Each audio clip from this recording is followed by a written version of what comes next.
Hi guys, this has been a rainy day. It finally stopped raining, and I think this is a great day to wash the bike. Not only because it's fairly dirty and it's time to wash it, lube it, tune it up. It rides better, as you all know.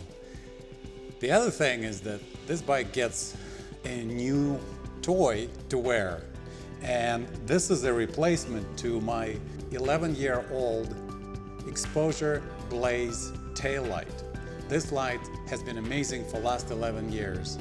Its capacity gone down, it's only lasts at highest intensity, which I need during the day, for only about 3 hours. So I've been searching for a replacement. And of course, first thing I did, because I wasn't even looking for any kind of lights, I was happy with this for another exposure light.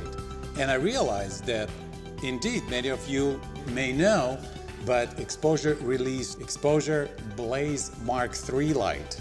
And it also has two unique features, which is called Peloton and React. Those two features actually something quite exciting for me. We'll see how it works, because I'm going to be comparing old version with new version, testing them in terms of luminosity, in terms of how the Peloton and the React features work. So this video will be released at about the same time the video you're watching. Look for a card at the end of the video, click on it and watch it if you're interested. So with this, let's go ahead, get the bike outside, and I'll show you my way of cleaning my bike, tuning it and lubing it. At my garage sink, I use Palmolive extra strength dishwasher soap, which is actually quite aggressive on your hands, but excellent at removing all the grease and grime. I add maybe an ounce, and I make fairly concentrated solution. I need only that much. Now we're going to go outside and start the washing. By the way, I'm using 3 brushes for detailed access, main brush for the frame, and this is a chain brush. I'll show you how I use it.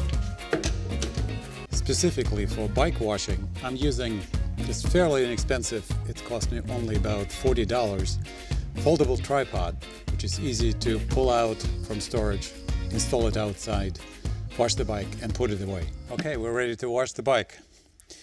First, apply soap on all the parts of the bike, allowing it to soak for a couple of minutes as I'm applying it to different areas. Rotating the crank.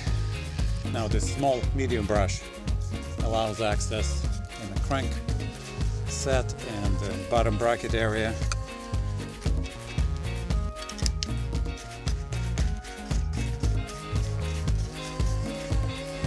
Chainring is very effectively get degreased by this biodegradable detergent, so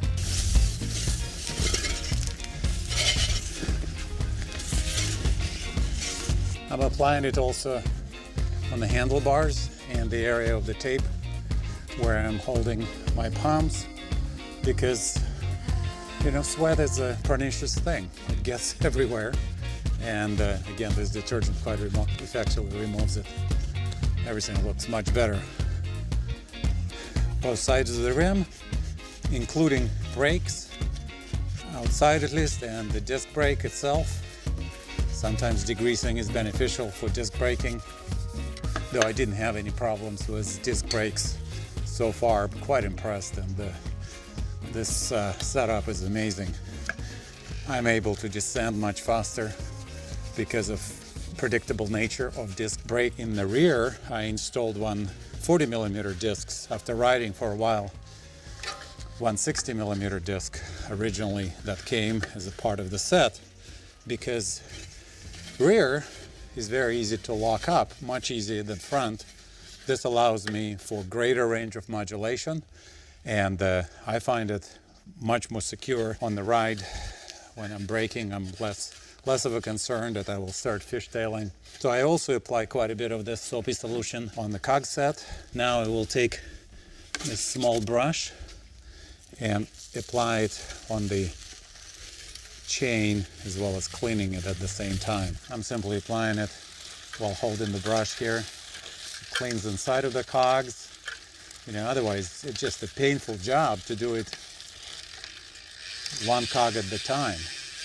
I'm using gentle shower without applying any water pressure on any part where it could get inside of the bearings, for example.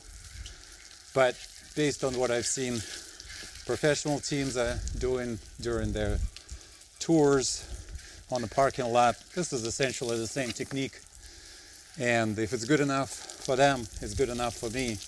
I've been doing this for years and didn't have any problems with any components in terms of loss of lubrication or rust or any type of water-related damage. Well, the last step is a little shake of the bike to flake off last few drops, and let's go and put it back on the rack. Getting bike on a stand. By the way, this professional stand is definitely worth the money. I have it for the last 25 years, and it's been an absolutely amazing tool. It's so much easier to work on a bike. Microfiber works the best. All we do, just remove residual moisture. It's also a way to inspect if all the spots got cleaned, and if not, because they are loose, very easy to remove. Same as with car. Detailing a car, detailing a bike, it's all hardware, and it is satisfying to get it all clean.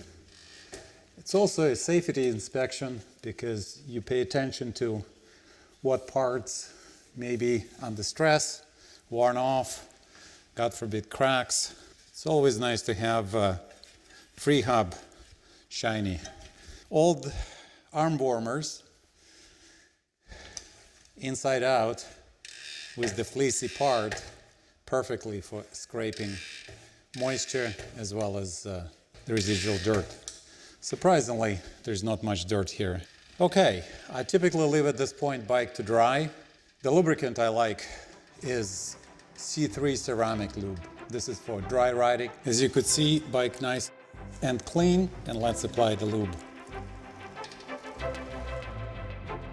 I would let the lubricant permeate all the chain links, sit for a couple of hours or overnight, and then remove excess of the lubricant. For the final detailing, I will use stainless steel wipes. Titanium, this works magic because it is a fairly rough finishing. Surfaces shine, and that luster stays for some time. It also prevents accumulation of the dust and any kind of environmental pollution. Okay, the last part, always here, you need to go under the holding pod of the stand. I'm satisfied with this cleaning. Hopefully you learned something useful, at least to some extent. If you did, please like, subscribe. It goes a long way. It's remarkable. YouTube is brutal. If you don't like me, guys, I'm disappearing from YouTube offerings to you. So do like, subscribe, and I'll see you next time. Next time, we're going to be reviewing that remarkable light I was telling you at the beginning of the video. So click that button and let's stay in touch.